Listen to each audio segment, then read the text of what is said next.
ED BD का विपक्ष के लोग कहते हैं ना, मेरी सारी संपत्ति का जांच करो, कार्रवाई करो। देखिए ये देवेंद्र फडणवीस जी को लेटर लिखा है कि हम मना रहे हैं, उनका वो काम है। तो गलतियां तो होती है, गलतियों को सुधार कर आगे बढ़ना चाहिए। अमित शाह जी 9 तारीख को आने वाले हैं कि उनका हम स्वागत करेंगे। नहीं, मैंने सवेरे टीवी में बांट दिया कि आज नया साल है, नूतन वर्ष अभिनंदन के हिसाब से मैं गया था और मैंने सवेरे भी वहाँ पर यही कहा कि मैं उनसे उम्र से बड़ा हूँ, इसलिए महाराष्ट्र में चुनाव में उनको शुभेच्छा देने के लिए गया और वो पद से मेरे से बड़े हैं, इसलिए मैं भी अपने लिए शुभेच्छा लेने के लिए उनके पास गया। और मैं बाहर आने के बाद में भी जो बातें मैं पहले कह रहा था वही कह रहा हूँ, उसमें कोई बदलाव नहीं ना। सर, आपकी बाइट के बाद फडणवीस सर ने भी ये कहा है कि हम आपको मना लेंगे।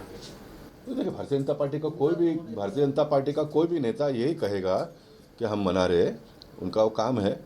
और भारतीय जनता पार्टी के नेताओं के बारे में मैंने पहले कहा कि भारतीय जनता पार्टी के नेता कोई भी कार्यकर्ता के विषय को इतना लाइटली लेते नहीं है, क्योंकि एक कार्यकर्ता बनाने के लिए बहुत समय लगता है, सालों साल लग जाते हैं। और यही तो हमारी पार्टी की खूबसूरती है। गलतियां तो होती है ना, हमसे भी गलती होती होगी, किसी से भी हम मानव जीवन में जीते हैं, तो गलतियां तो होती है, गलतियों को सुधार कर आगे बढ़ना चाहिए। तो सर, आप चुनाव मैदान में उतर रहे हैं, ये कंफर्म है? अब पार्टी की तरफ से कोई ऐसी बातचीत आपकी नहीं हुई, क्योंकि जो आ रहा है कि देवेंद्र जी आपको मनाने के लिए आज मिले थे?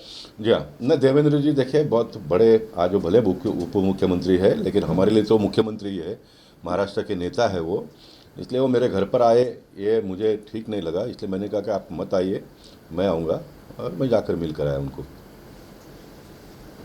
सर, विपक्ष ये भी सवाल उठा रहे, काफी लोगों के सवाल उठ रहे हैं कि अगर गोपाल शेट्टी जी चुनाव मैदान में उतरते हैं तो शायद उन्हें रोकने के लिए ईडी जैसी को भी आपके पीछे लगा सकते हैं, तो क्या इसके लिए क्या करेंगे गोपाल जी? क्योंकि लोगों के सवाल, ये जनता के हैं और सबके सवाल हैं। हिंदुस्तान में मैं एक ऐसा नेता हूँ, कार्यकर्ता हूँ, नेता नहीं सॉरी कार्यकर्ता हूँ। ये सभी सवालों का प्रश्न मैंने पहले ही देवेंद्र जी को, अजित पवार जी को और आर पाटिल साहब दिवंगत, अब वो नहीं है इस दुनिया में, उनको पहले ही लिख दिया था। ये देखिए, ये देवेंद्र फडणवीस जी को लेटर लिखा है 29/4/2024 को, 29/4।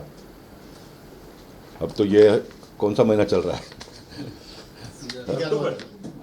बराबर है। उसमें ये कहा है, मेरा सबसे पहला लेटर देखिए, ये 2007 का आर पाटिल साहब उन दिनों में महाराष्ट्र के उप मुख्यमंत्री थे। कोई राष्ट्रवादी के एक कार्यकर्ता ने आरोप लगाया मेरे और योगेश सागर के ऊपर, तो मैंने उनको बोला मेरी सारी संपत्ति का जांच करो, कार्रवाई करो और मुझ पर कार्रवाई करो। फिर 2013 में फिर मैंने लिखा, 2013 में फिर अजित पवार साहब को लिखा। सुनील राणे जी यहाँ पर बोरली में आए, तब बाहर के उम्मीदवारों के बारे में जो मेरा मुद्दा है यहाँ कहीं पर जो, इसलिए कि सालों साल सब हम लोग साथ में काम करते तो एक दूसरे को जानते हैं। उन्होंने कुछ इस प्रकार की बातें किसकी सुनकर कहने लगे, तो उनको भी मैंने कॉपी भेज दिया, उनको भी मैंने कॉपी भेजा। और ये तीनों लेटर के ऊपर एक लेटर लगाकर देवेंद्र फडणवीस जी को मैंने लिखा है कि मेरे सारे संपत्ति का जाँच करो, सारा जब्त कर लो, और जब्त ही नहीं तो फिर मुझ पर कार्रवाई भी करो। जब्त करने से तो नहीं होता है ना, जब्त तो गलत माल है तो जब जाना ही चाहिए, है ना, लेकिन उसके ऊपर कार्रवाई भी होना चाहिए, ये मैंने कहा है। इसलिए मुझे ईडी बीडी का विपक्ष के लोग कहते हैं ना, अभी तक बाकी और कहीं से आवाज़ आई नहीं, विपक्ष का तो काम है ना कहने का। मुझे लगता है कि विपक्ष ने मेरे बारे में इतना चिंता की, ये भी मेरे लिए अच्छी बात है। तो लगता है कि सारे लोग मेरे साथ में हैं, सारे लोग मेरे साथ में हैं। सर, अमित शाह जी की बड़ी रैली एक होने वाली है साप्ताहिक मैदान में, उसको लेकर के क्या? निश्चित अमित शाह जी, देखिए उत्तर मुंबई के लिए गर्व की बात यह है कि लोकसभा के चुनाव में देश के प्रधानमंत्री ने इच्छा जताई कि पीयूष गोयल जी ने यहाँ से लड़ना चाहिए, और मैंने पहले भी टीवी में कहा कि हमारे लिए गर्व की बात है कि प्राइम मिनिस्टर ने इस सीट पर इतना विश्वास जताया, तो हमने पूरा किया। अमित शाह जी 9 तारीख को आने वाले हैं, मैं सारे जनता से निवेदन करूँगा कि उनका हम स्वागत करेंगे। कश्मीर में से 370 हटाने का काम करने में अगर सबसे बड़ी भूमिका किसी के, तो प्राइम मिनिस्टर का तो है ही, लेकिन अमित शाह जी का बड़ा रोल है, ऐसा मेरा मानना है। मैं तो कभी उनको बार बार 10 साल सांसद था तो भी मिला नहीं, मेरा वो स्वभाव नहीं है, लेकिन मुझे पता चलता है ना सब क्या है करके। और ऐसे अमित शाह जी यहाँ पर सभा के लिए आते हैं, तो हमारा ये फ़र्ज़ बनता है कि हम उनका स्वागत करें, हम उनका अच्छे ढंग से स्वागत करेंगे। हाँ, जनता से भी मैं अपील करूंगा कि हमारे लिए गर्व की बात है उत्तर मुंबई के लिए, और उसमें भी खास करके बोरीवली के लोगों के लिए ये गर्व की बात है कि अमित शाह जी यहाँ पर आ रहे हैं 370 निकालने के बाद में। सर ऐसी चर्चा है कि आपको महाविकास आघाड़ी समर्थन दे सकती है भविष्य में, अगर वो साथ में आएंगे तो क्या उनका आप समर्थन लेंगे? देखिए, चुनाव जब हम लड़ते हैं तो किसी जो भी समर्थन देता है उसका समर्थन लेना चाहिए। किसी का समर्थन आप नहीं लोगे तो कैसा चलेगा। हाँ, लेकिन 2014 का चुनाव जब मैं लड़ा था तो मैं मालूम में जाकर मेरी भूमिका में बहुत स्पष्ट मैंने किया था कि जैसे आप कट्टर हो धर्म के प्रति, वैसे मैं भी बहुत कट्टर हूँ। मैं 3 बार अयोध्या जाकर आया हूँ, 300 किलोमीटर का पदयात्रा किया हूँ। बाबरी ढांचा मेरे नज़र के सामने टूटा है, और आप मुझे वोट नहीं दोगे ये मुझे पता है, क्योंकि मैं मांगूंगा तो भी मुझे कोई वोट देने वाला नहीं है, क्योंकि कब कुछ बातें ऐसे बन जाती है, नहीं दिया जाता है। लेकिन मैं जीत के आने के बाद में आप लोगों की सेवा करूंगा, ये मैंने कहा था और वो मैंने किया। और मालोनी जैसे एरिया में 6000 स्क्वायर फीट का समाज मंदिर बनाने का काम 2 एकड़ के ज़मीन पर मैंने किया, जो इतने सालों में नहीं हुआ। 7 एकड़ का भूखंड मारवे रोड और चारकोप के जंक्शन पर जो फुल एंक्रोचमेंट हुआ था, गूगल पर जाकर देख लीजिए, उसको खाली करके भगवान परशुराम थीम पार्क बनाने का काम मैं कर रहा हूँ। लेकिन मेरा एक स्वभाव है, मेरा एक काम करने का तरीका है, मैं किसी को गाली गलौज कर मेरा लाइन को बड़ा नहीं करता हूँ, मैं काम करके लाइन को बड़ा करता हूँ। मैं मानता हूँ कि इस देश पर, इस धरती पर जो भी पैदा हुआ है, जन्मा है, उसका पूरा हक बनता है, चाहे फिर वो कोई भी जात का हो, जमात का हो। कोई ऐसा काम करता है जो मानवीय जाति को शोभा नहीं देता है, उसके खिलाफ में मैं लड़ता हूँ। फिर कोई भी होगा तो मेरा घर परिवार का कोई है तो उसके खिलाफ में मैं लड़ता हूँ। मैं इसलिए मैंने अपने पूरे राजनीतिक जीवन में काम करके लाइन को बढ़ाई है। सत्ता आता है तो सत्ता लोगों को मदद करने के लिए होता है। सत्ता के माध्यम से किसी को हैरान करो, परेशान करो, ये मेरा स्वभाव कभी भी रहा नहीं। ये तो कोई कांग्रेस वाले से आप पूछेंगे तो भी बताएंगे वो लोग बताएंगे।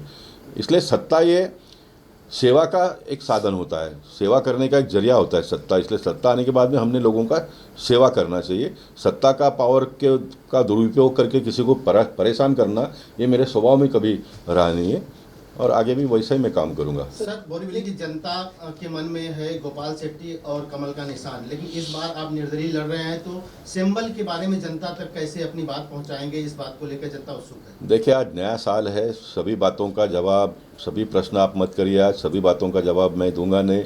मैंने बार बार कहा, और ये सवाल मैंने सवेरे सागर बंगले के बाहर में दिया कि कमल मेरे दिल और दिमाग में से कोई निकाल नहीं सकता है ना।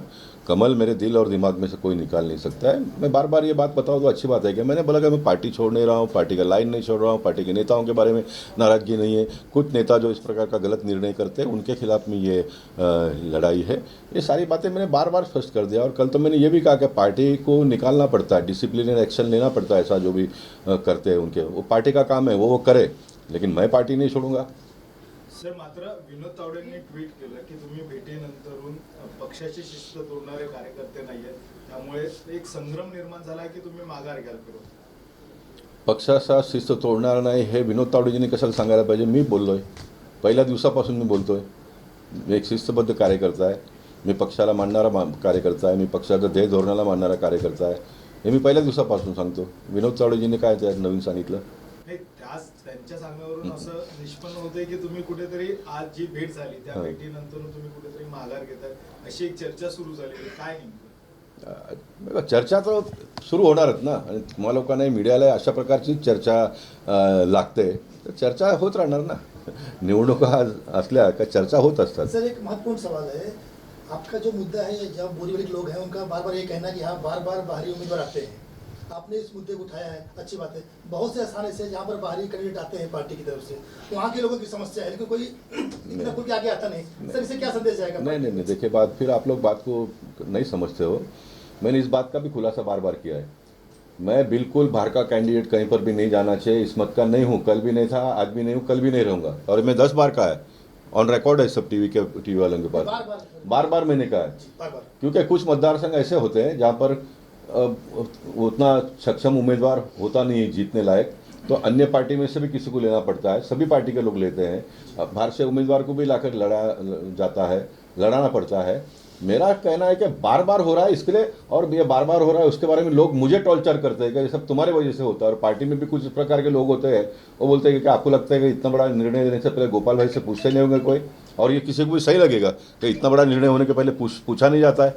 ये नहीं पूछा गया, इसलिए तो मैं कह रहा हूँ कि मैं अपने आप को साबित करूँ कि भाई ये मेरे से पूछे बिगर होता है। मैं अभी भी कह रहा हूँ ना, एक आध बार 2 बार, फिर 2-4 चुनाव छोड़कर फिर एक बार कोई हो गया, ये लगातार 4 और 3 बार, पिछले 3 बार लोगों ने मुझे इतना टॉर्चर किया जिसका कोई हद नहीं है। और इसलिए मैं बोलता हूँ, इसलिए मैं इसको टॉपिक को भी पूरा कर देते हैं। जी हाँ, थैंक यू।